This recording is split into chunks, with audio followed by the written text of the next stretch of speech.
So first off, thank you to all of you guys that actually commented a question of some sort. It's kind of funny, I noticed there was actually more likes that they wanted me to answer questions than actual questions themselves. But anyway, let's get into it. Epi Kill says, why do you wear a hat indoors? It's just kind of my look. I dress like this so that way it's a little bit for the entertainment side, really.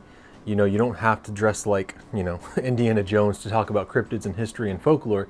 It just makes it that much more fun. At Marfish14 says, hey, I found your channel recently and I love the way you add a narrative to the sightings of cryptids and very good information.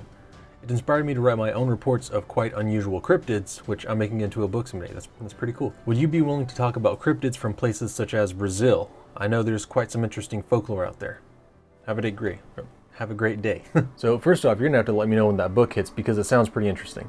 And second off, I'm really willing to talk about cryptids from anywhere. It's just because so much from North America is kind of stuck within the realm of you just have to go look on Google and hope that whatever you're seeing is actual information and it's not diluted by the media, like the Skinwalker or the Wendigo.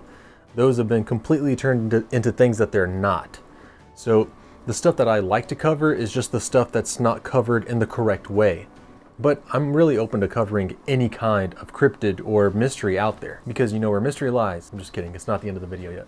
Oh, and you have a great day too. At GhostWolf5432 says, I do have a question. How many myths and legends do you know? And if you have to pick one, what would it be? So off the top of my head, honestly, I probably know about 10 or 15 because whenever I do these videos and I start to look into these creatures and cryptids and monsters, I really look into it just for that video. And then once I'm done with it, then I move on to the next project because there's so much information out there. I mean, I guess you could almost consider the videos on my channel kind of like a video diary to my future self.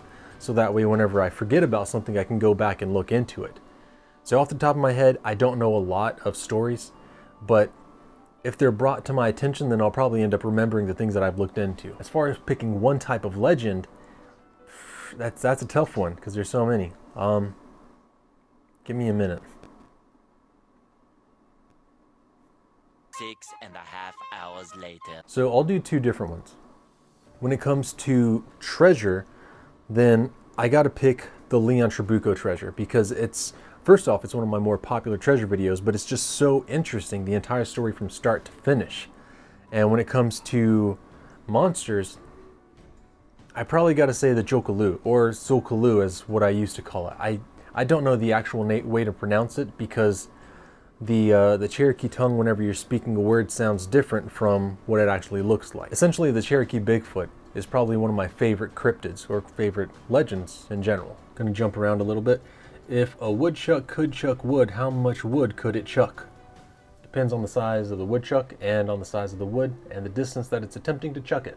Bria16 Love Note 16 at Bria16 Love Note 16 says yes.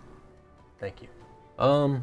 User-XE2KW7RT3M says, so what got you into cryptids, lore, and legends? So what really got me into folklore and cryptids is the Forrest Fenn treasure hunt. You know, long story short, there was a treasure, didn't get to go out and look for it because it was found, and it kind of left me wanting, to have that spirit of adventure again. So I started looking into history, and then that history led me to folklore, and these folklores just led me to monsters in general. So anytime that you look into history, there's always going to be this monster or creature that's associated with a certain area. But then you look into modern day sightings and people talk about, for example, gray aliens. So people have, seen gray aliens in their dreams or they've been abducted by them and such. But why does it look so much like the Dover Demon?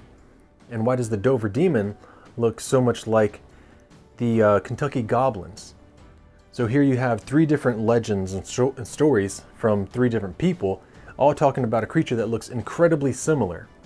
So it's either that we all have very limited imaginations or there's actually something going on. But I guess to be plain, I just wanted to have that feeling of adventure that I had when I was looking into that treasure hunt.